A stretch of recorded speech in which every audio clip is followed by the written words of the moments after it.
think 8 hours might be a little excessive for me. And we're live. Half of that sentence was caught. I'm not sure what they understood about that. Snarfles will eat your parents. Yep, that's basically the gist of it. Thing of this conversation. Okay, so good evening, ladies and gentlemen. Tonight, Taylor and I are going to be doing a review, and this is not a bibliomancy episode, although because I've done so many of these, I was tempted to go welcome to bibliomancy for beginners. This is not that. I'm sorry. I have done two-person bibliomancies, but no, not this. Tonight, this is not that. Tonight, this is something else. Just a review. We're going to be reviewing Lumberjanes for you guys. Yep. Taylor's got his copy. 1 through 8, which is the first, arc. First arc. Yes. Okie dokie. I suppose that now would be a good time to introduce ourselves for people who may not know who we are. And you can go first since you're the only other person other than me and I'm hosting. Oh, I get to go. I never get to go first. I always go last. I know. Oh man, this is so exciting. I'm Taylor. I'm a junior English major at Ithaca. Although I'm going to be at Edinburgh next semester, so yeah. Woo. Might do blog stuff, but I don't blog, so maybe not. Lumberjanes was the thing I got into.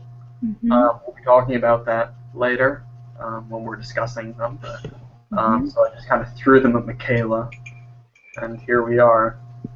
Yep, here we are. 8 months later. 8 months later. Alrighty, I'm Michaela.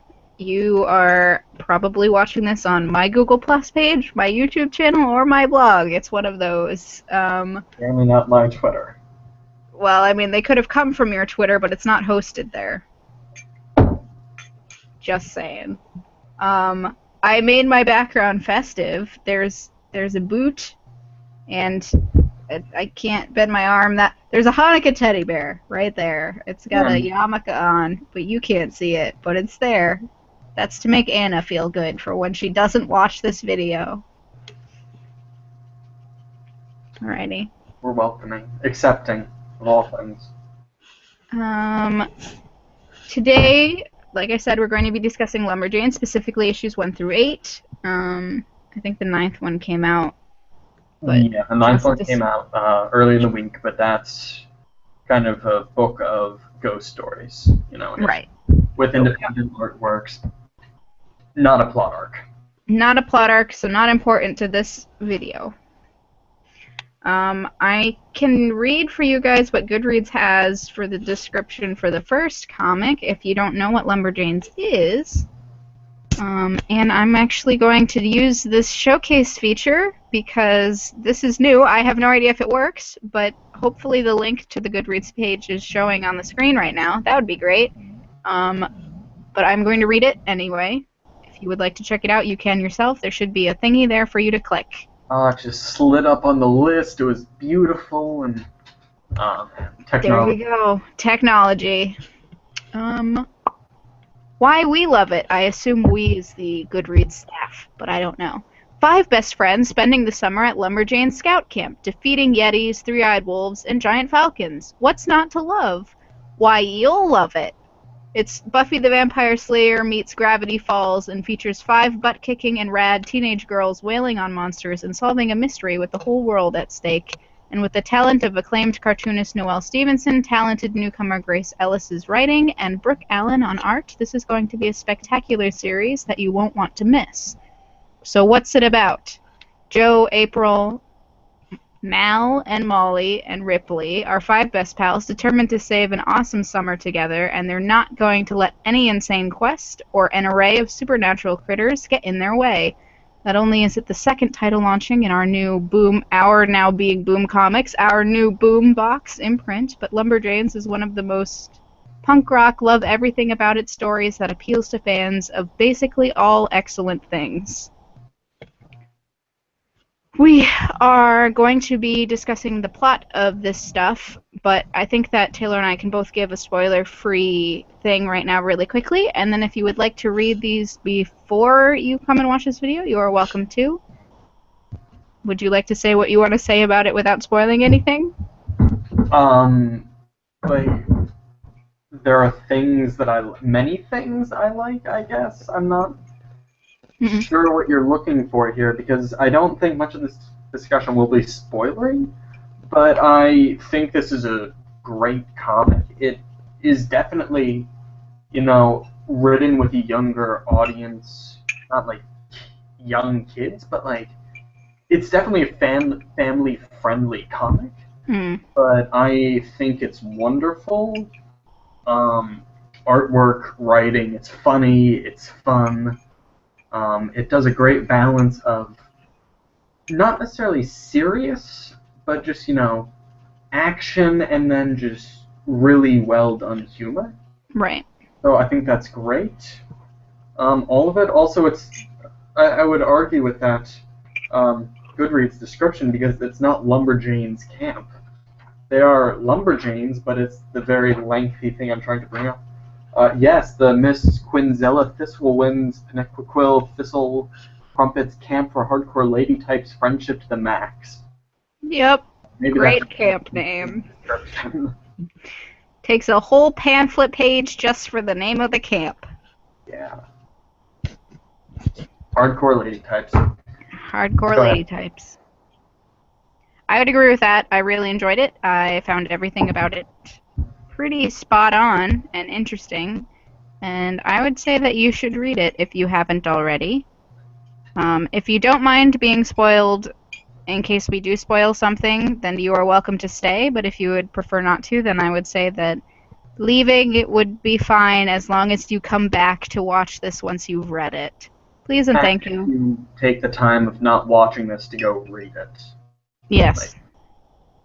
Comic stores carry it for the most part. They sold out pretty quickly, but I think they might have had time to get the backlog. Totally. And if not, the trade will be coming out soonish because they finished an arc, right? Yeah, so I guess there's no reason to wait. And you can have that by, Easter gift giving or whatever. No? Easter. Alrighty. I guess we should get into it then. Actually, first, to the audience, do you pronounce it lesbionic or lesbionic? Oh no. I'm not going to be dealing with that. It just, if you have an opinion, let me know. Importantly, how are they going to pronounce this in words in the comics? Because that's spelled the same either way. B-E-E-onic? Use language creatively. Alright. Let me know.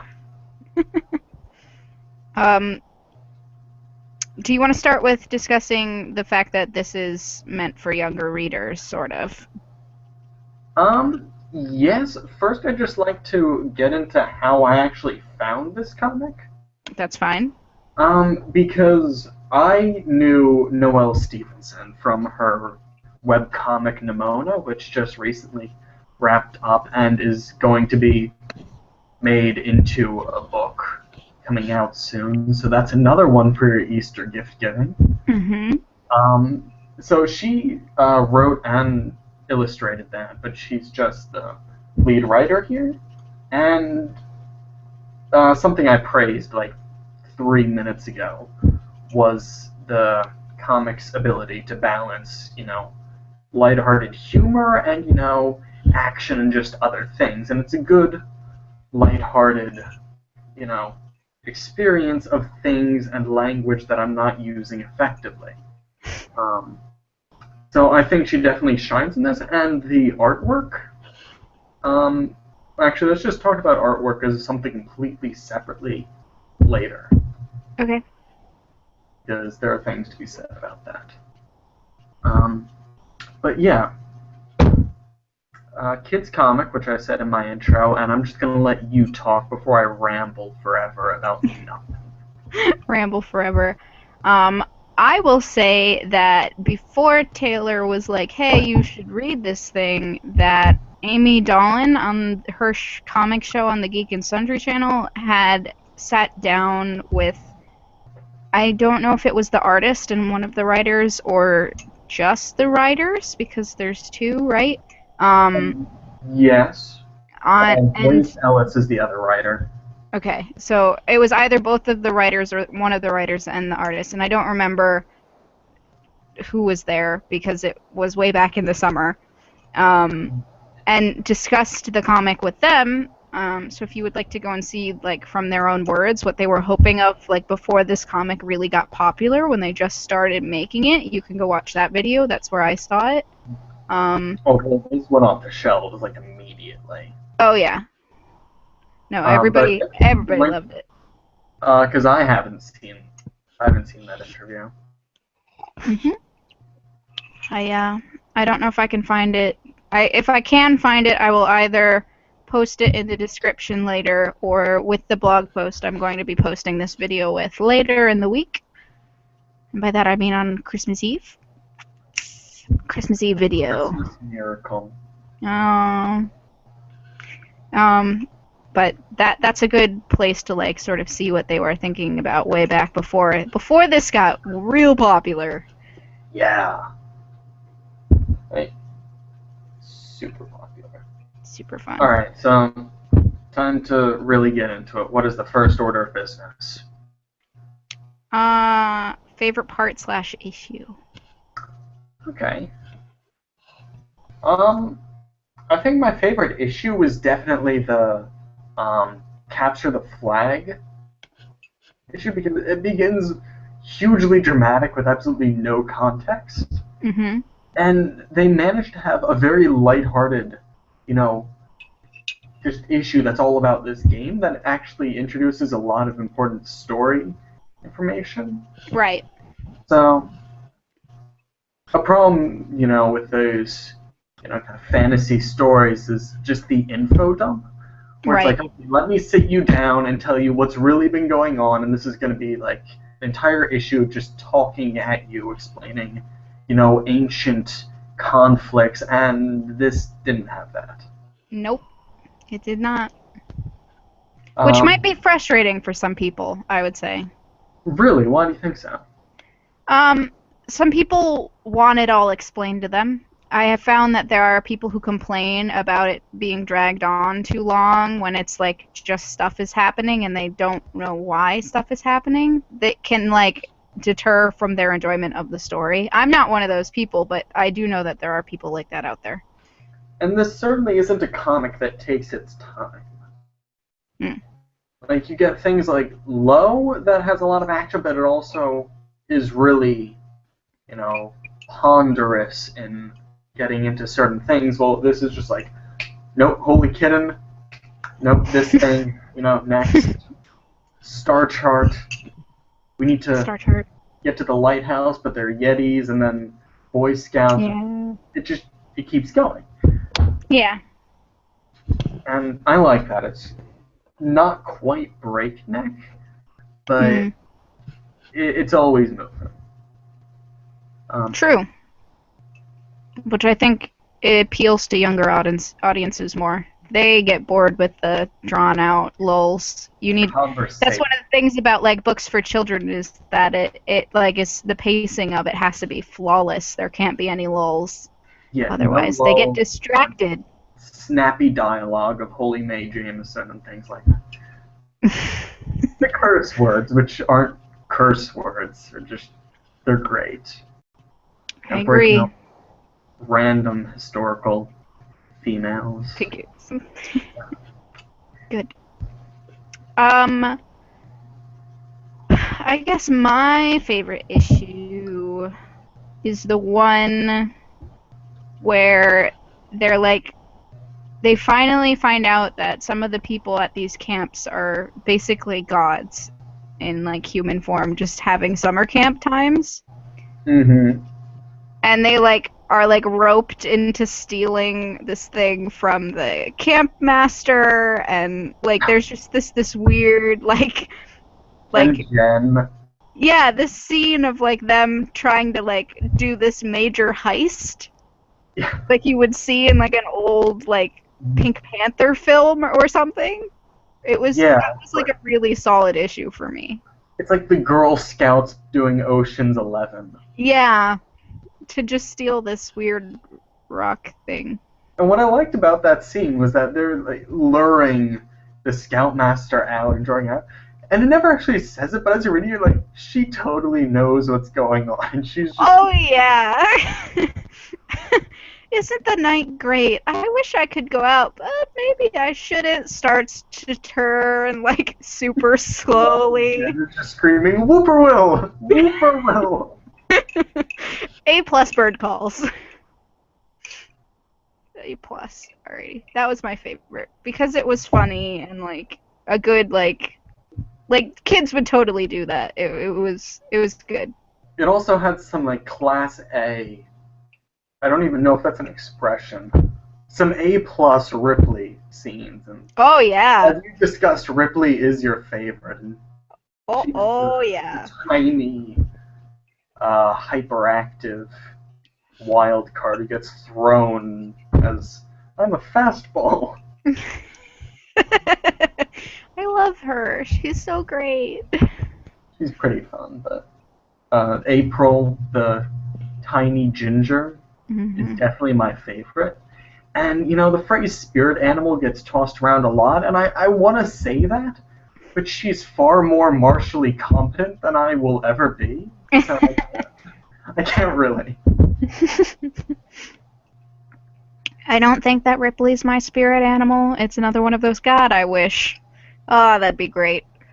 You aspire to be more like Ripley. Not really, because I could never hold up to that level of energy ever. Not even for like more than 5 minutes. Can't do it. She's just. Do you have anything that bugged you about this comic or that you want to sort of discuss? I know that we don't really have rants. There's nothing that I was like, God dang it. You know, How could you do that? Whenever we do book club, we have that, you know, rant section. Yeah. And, you know, I feel like I always have something, but honestly, I don't have anything about this comic where I felt unfulfilled. You know, I wish they had done more of something, and it's still ongoing, so. Actually, Yeah. yes. Before we started, I joked that I was sad we didn't get to see the moose stables. Because it is, you know, it is stated that they have a moose stable at this point. But the main characters actually had moose stable duty for a week, and we never. I don't think we even see a singular moose. Nope. Zero moose spottings. Nope. Hold on. Moose. Yes. Moose. There. It's not the same. I want a grumpy, illustrated moose. I want them riding a moose into battle. That's my dream.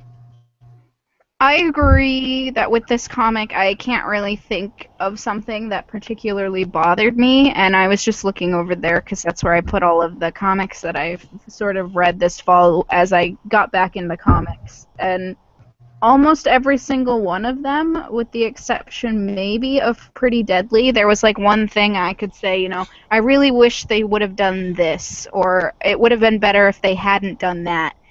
But I can't say that about Lumberjanes. And no, I think that's a good thing, and that while for some comics it might be like, oh, that means that they've peaked and that now they're just going to be like pulling at straws to sort of like keep up this like flawless thing.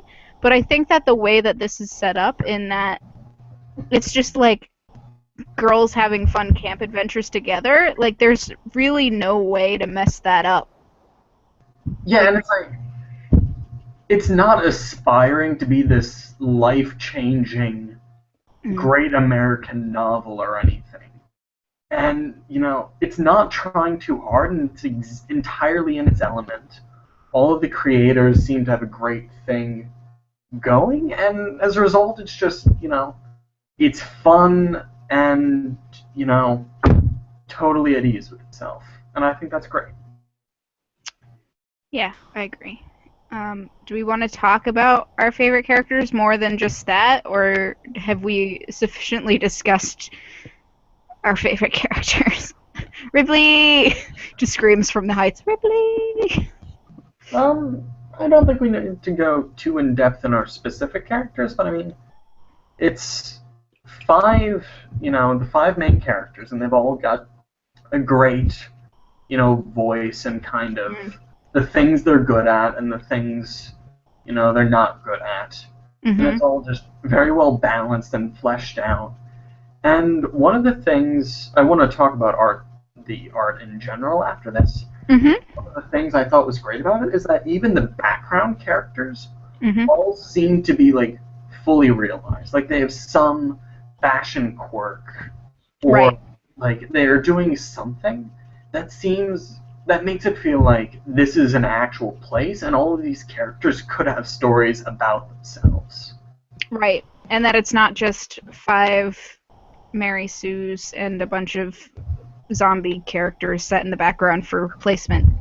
Or even that it's 5 interesting characters and then, 50 interchangeable girls in the background who are all wearing their scout uniforms, and only these characters, have actual, outfits. Right. I agree. Do we want to talk about any of the other sort of main characters that we haven't discussed? And is there anything? Okay, so I would say that the girls' cabin instructor lady, Jen. She gets called so many names over the course of this that I honestly for a second was like, what is her name? Oh no.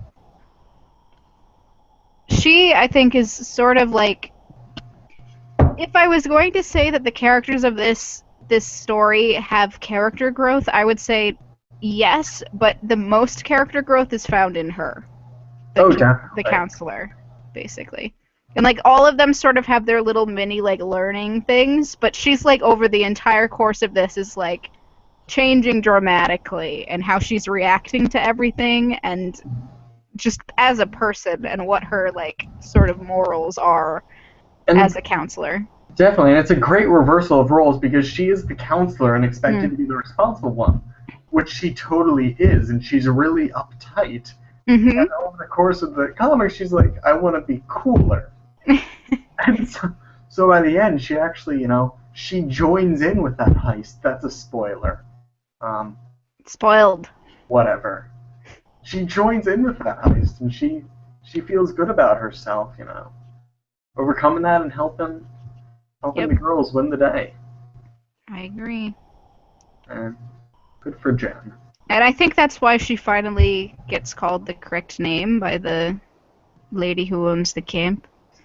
At the end is that she's finally being a real person and not pretending to be something that she isn't, which she was for the majority of that comic. I mean, we could certainly read into that, but I think, it's Josephine, right, who runs it? I think she's just messing with her. Because she knew it would bug her? Totally. That's another possibility.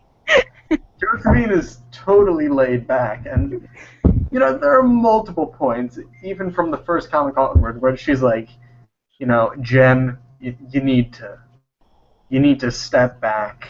These girls can handle themselves. You need to lighten up a bit. Yeah. Which is why I'm calling you, there's totally a near Jebediah name in there that she gets called. It's true. So close. I guess I want to talk about the artwork, actually.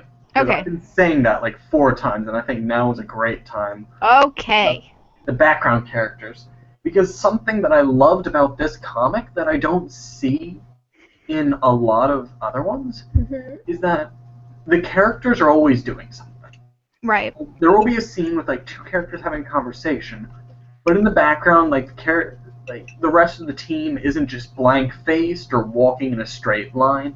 And the rest of them are all they've got expressions that are showing that they're interacting with another character, They're doing something related but irrelevant to the conversation, like carrying a tree, and she's happening. And I love the idea that there's like, there's this action and personality. And I would say that of the other comics that we've been reading, the other two comics that do that really well is Low and Bitch Planet, in that the characters in the surroundings of both of those are doing stuff. And not just because with Bitch Planet, it was because the character that they were like, spoilers, the character that they were making the main character was not actually the main character, so we were supposed to be paying attention to the side characters in a way, because they're the actual main characters.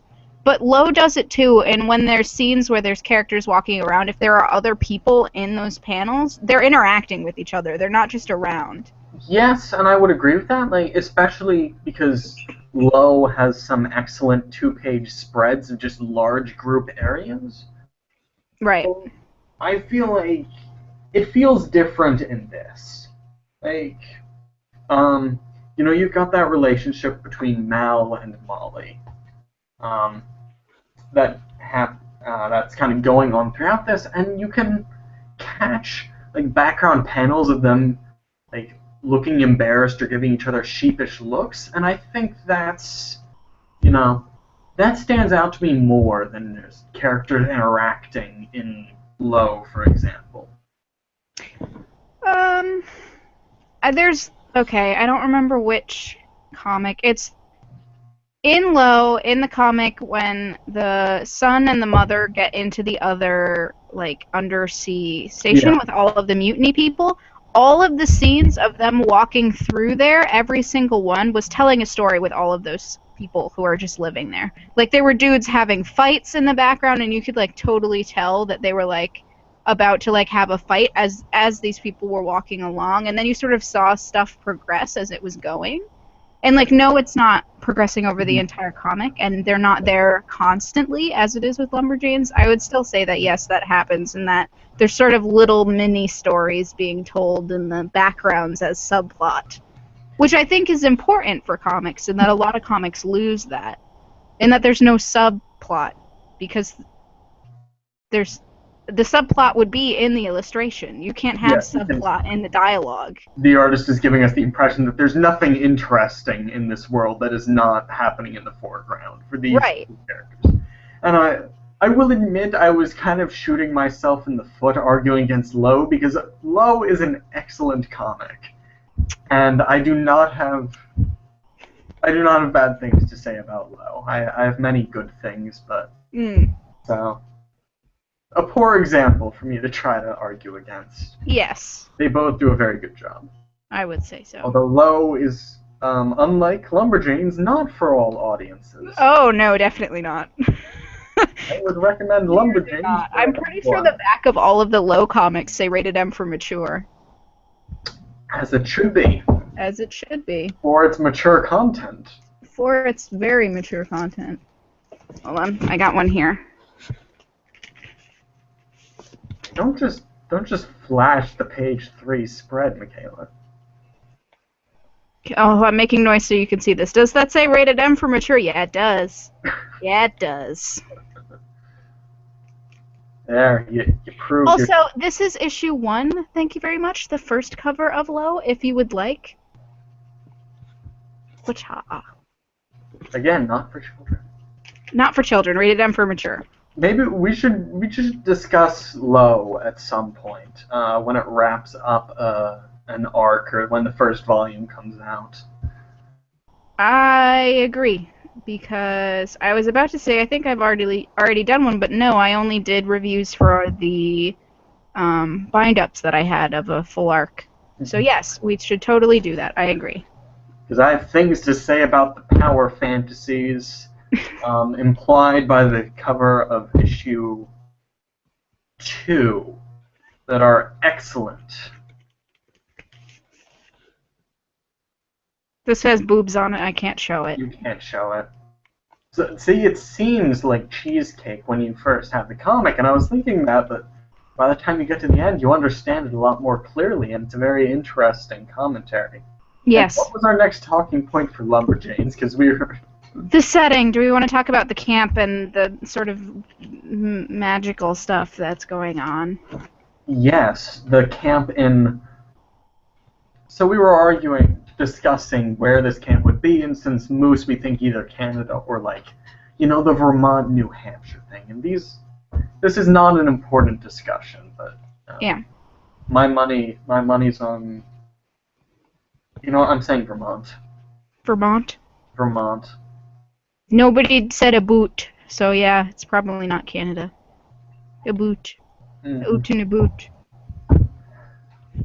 So it's the only place strange enough to have three-eyed everythings. Three-eyed Vermont would be a place to have three-eyed everythings. They're hiding the raptors.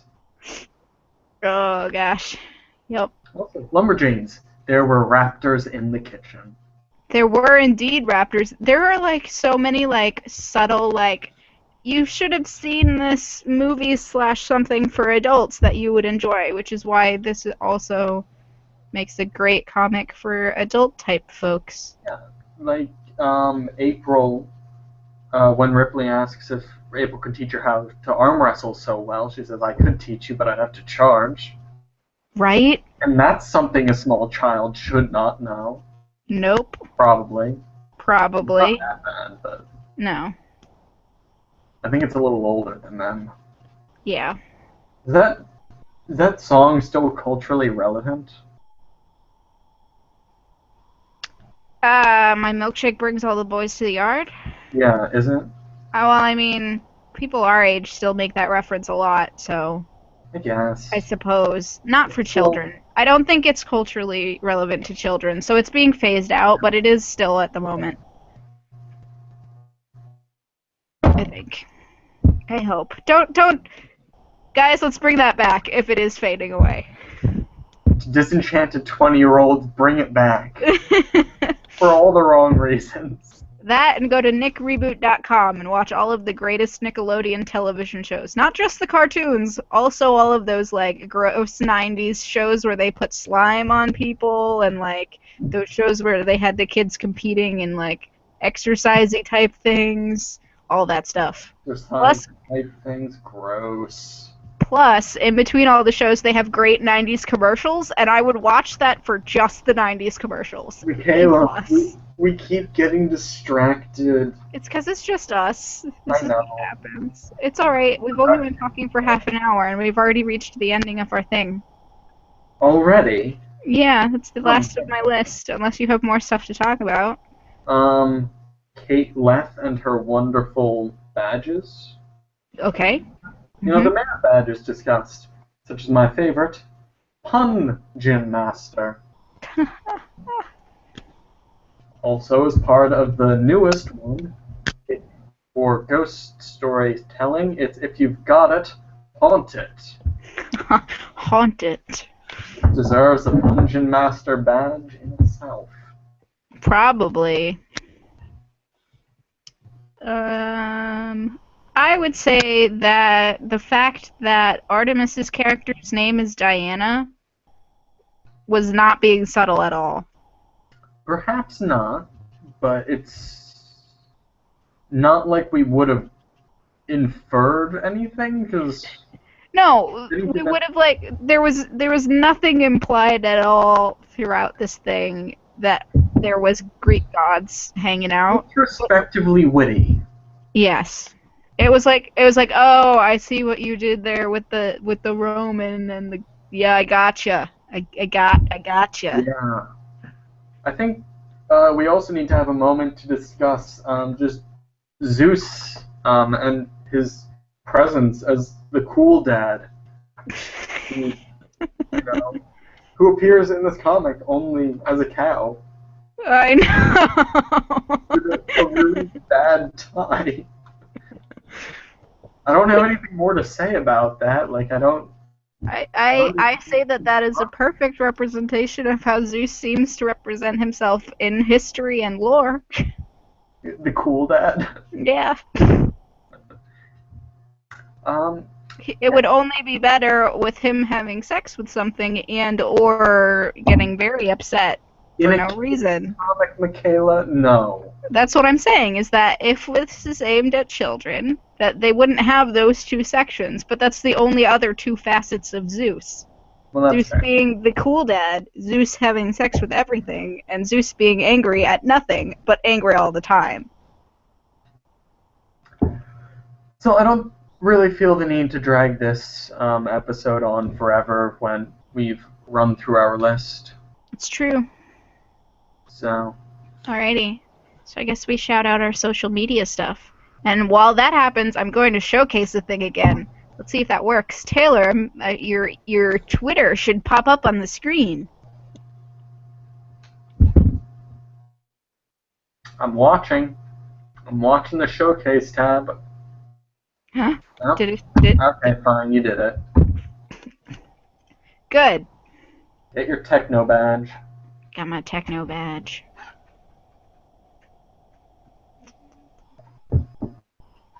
Bye. My sister says hello. Hi, Sydney. Is she still there? Yeah, she's like hanging around the edge of the door, like, which is why I made that face. Anyway, Taylor can be found there and only there. Only. And I'm highly elusive. I'm even gonna add my own Twitter, although you can also find me on Tumblr at 2 different Tumblrs, depending on what you're looking for. If you go to Ravens in the Night Sky. What? Also, your 2 different Twitters. No, you only need my one Twitter. But you've got 2 Twitters. I do have 2 Twitters, but you don't need the second one. I really only tweet from one. But ravensinthenight.tumblr.com has all of my K-pop related stuff. For those of you who didn't know, I'm very much entrenched in the kpooop. But there's also... No, I'm keeping with that sentence. It's not going away. Final answer? Final answer. Alright. Also, staringatblankpages.tumblr.com. If you prefer to follow my blog on Tumblr, all of the posts that I post on my WordPress blog, thepiedpipercalls.wordpress.com, go to staringatblankpages.tumblr.com, because more people have a Tumblr than have a WordPress, and it's just easier to follow it that way. I also have links in the description for things like my Ask FM. If you have a question for me, you can ask me a question and I'll answer it. And my Instagram if you want to see pictures of my food and cats and face. Nope, that's it, I think. That's it. Nope, that was everything. See, all of this stuff, and all he has is Twitter. So basically, look for us next time with Low, possibly. Yes, but actually, while we were sitting here, got a message from Gretchen, who some might know from Bibliomancy. Gretchen says that she would love to join us for a pop-up winter Bibliomancy next week. Next week. Yeah, no, So, I have 2 weeks before I leave, which means we need to choose, read, and review a book in, like... Today. Yeah. So look out for that. If you follow our Twitters, we'll tweet about what book that is so that you can read it, and when you join us, you don't have to be one of those folks who has to slink away and stop watching the video. We see you. We know who you are. Yeah, so super special Bibliomancy Christmas event. And not an entire series in 13 days again. But that was A+, to be fair. It was fun. Go watch the 13 Days of Misfortune. Do it. That was last year's Bibliomancy winter thing. Best reading ever. Best. There are opinions. And there hate sets. That, and there's Casey, who we miss and would like to come back. Casey, we miss you. Okay, now we're just rambling. Let's end it. All done. Okay. Stick around, follow our Twitters. We'll see you soon. Don't stick around, the video's ending. Well, the video's ending. Stick around the channels / other places you can find us, because we don't leave those. Lurk. Lurk forever. Annyeong.